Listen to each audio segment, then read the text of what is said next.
ఇంత ఇంపార్టెంట్ది చర్చ జరుగుతుంటే బలహీన వర్గాలకు న్యాయం చేయాలని 100 సంవత్సరాల నుంచి జరగని కులగణన తెలంగాణ రాష్ట్ర ప్రభుత్వం చేసినందుకు ఏది ఏమైనా రాజకీయాలను పక్కన పెట్టి ప్రధాన ప్రతిపక్ష నాయకుడు చంద్రశేఖరరావు గారు వచ్చి ఒక మంచి మాట, అయ్యా మేము చేయలేని పని ప్రజాప్రభుత్వం కాంగ్రెస్ పార్టీ చేసింది, నేను అభినందిస్తున్నా అంటే వారి పెద్దరికం పెరిగి ఉండేది కదా అధ్యక్ష. వారేమో రారు, ఇక వచ్చిన ఆయననేమో గిట్లున్నాడు, ఎట్లున్నాడో మీకే కనిపిస్తుంది ఆ పైనుంచి. ఇట్లాంటి వాళ్ళందరినీ ఇందులోకి తోలి తాను చెడ్డ కోతి అంట వనమల్ల చేడ్చిందంట. అట్లనే ఉంది లేవారం. కాబట్టి ఇప్పటికైనా మిత్రులు గంగ్ల కమలాకర్ గారికి నా సూచన, ఈ ఒక్క విషయంలోనన్నా వాళ్ళ ఒత్తిడికి లొంగకు.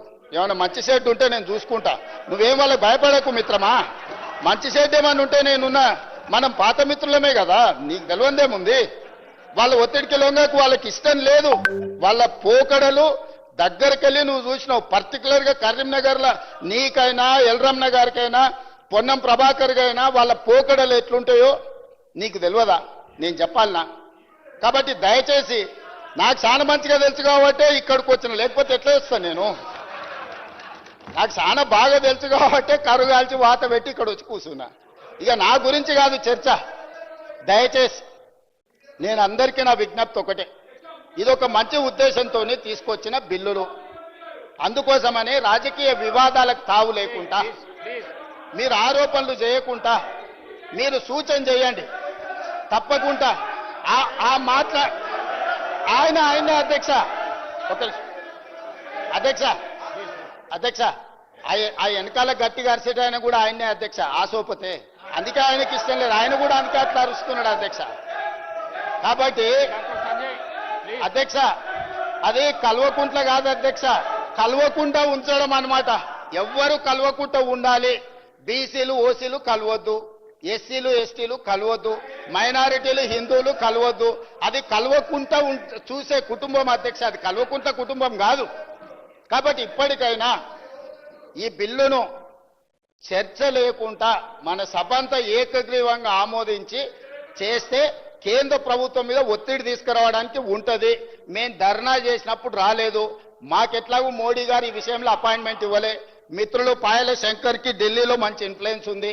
మోడీ గారు అపాయింట్మెంట్ ఇప్పిస్తే మనందరం కలిసి వెళ్ళి రాష్ట్రపతి గారి దగ్గర పెండింగ్ ఉన్న విద్యా ఉద్యోగ అవకాశాలకు సంబంధించిన బిల్లు, అదేవిధంగా రాజకీయ స్థానిక సంస్థలలో రాజకీయ రిజర్వేషన్ల బిల్లు, ఇప్పుడు చంద్రశేఖరరావు గారు 50% నియంత్రించుకుంటూ ఏదైతే తెచ్చిండో వారు తెచ్చిన బిల్లు వల్ల పంచాయతీ రాజులో ఎస్సీ ఎస్టీల రిజర్వేషన్లు తీస్తే ఆల్మోస్ట్ 27% పోతాయి అధ్యక్ష.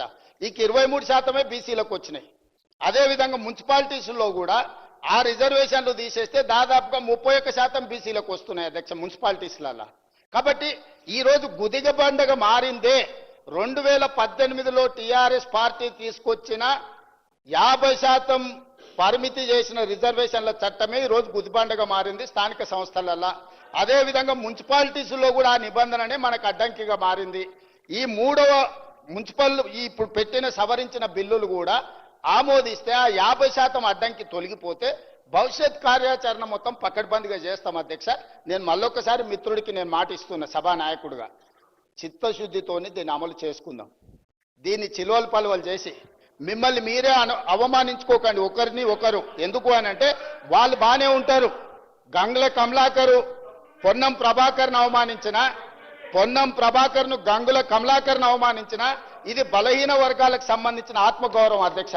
ఈ సభలో ఒకరినొకరు మీరు విమర్శించుకొని ఇతరుల ముందు పలసన కాకండి. నేను సభానాయకుడిగా వారికి సూచన చేస్తున్నా, మీరు కూర్చొని మాట్లాడుకోండి. మీకు మంచి జరిగే సమయం వచ్చింది. ఈ మంచి జరిగేటప్పుడు కలిసికట్టుగా ఉండండి. యజమానులను ఒప్పించడానికి, సంతోషపెట్టడానికి పరిశమైన పదజాలం మంత్రుల మీద ప్రయోగించడం వల్ల మీరే చులకనవుతారు. మీకు మంచిది కాదు, ఈ సభ మర్యాదకు గౌరవానికి కూడా మంచిది కాదు. కాబట్టి ఇది చర్చలు కూడా చేయాల్సిన అవసరం లేదు.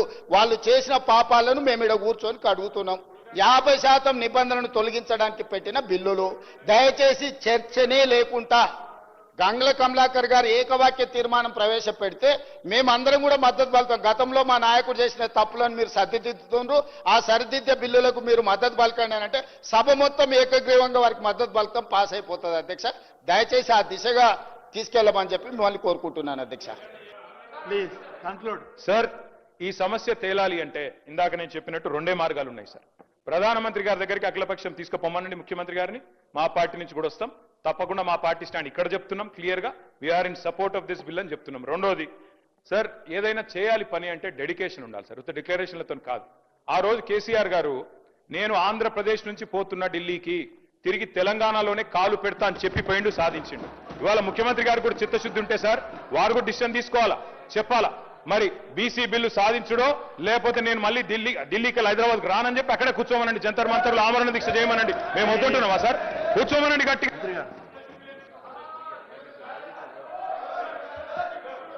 సార్ కేటీఆర్ గారు మరి మేము పెట్టినటువంటి ఈ సీలింగ్ సంబంధించి ఏదైతే ఉందో 2018 పంచాయతీరాజ్ చట్టం సవరించుటకై బిల్లు పెట్టినాం అధ్యక్ష. కన్క్లూడ్ చేస్తారు,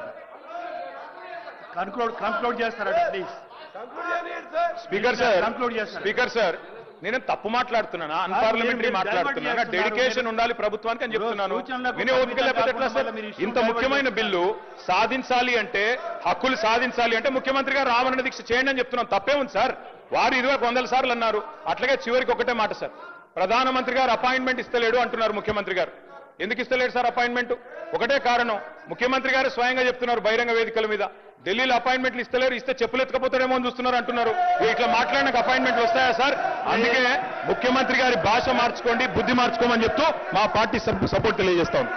అధ్యక్ష, ఎల్ఏ మినిస్టర్ గారు మాకు మంచి మిత్రుడు అధ్యక్ష, మా జిల్లా. కానీ ఎల్ఏ మినిస్టర్ గారు చాలా తెలివిగా పదప్రయోగాలతో తప్పించుకునే ప్రయత్నం చేస్తున్నారు. ఈ రోజు రాత్రి రేపు హౌస్ వాయిదా ఇస్తారని మీకు తెలుసు, మాకు తెలుసు. ప్రభుత్వం పారిపోతుందా, ప్రతిపక్షం పారిపోతుందా ప్రజలే నిర్ణయిస్తారు అధ్యక్ష. మేము 15 రోజులు చర్చ జరగాలని మనస్ఫూర్తిగా సభా వేదికగా డిమాండ్ చేస్తున్నాము. పెట్టమని చెప్పి ప్రభుత్వాన్ని కోరుతున్నాము. సహజంగా ప్రభుత్వం ముందుకు వస్తుంది, ఎల్ఏ మినిస్టర్ గారే డిసైడ్ చేస్తారు అధ్యక్ష. ముఖ్యమంత్రి గారి కన్సల్టేషన్ లో చేస్తారా చేయరా వారికి వదిలిపెడతాం అధ్యక్ష. ఇవాళ నేను 2-3 ప్రశ్నలు ప్రభుత్వాన్ని అడుగుతా ఉన్నా అధ్యక్ష. మొన్న నేను బీహార్లో కొన్ని పత్రికల్లో వచ్చిన ప్రకటనలు చూసిన అధ్యక్ష.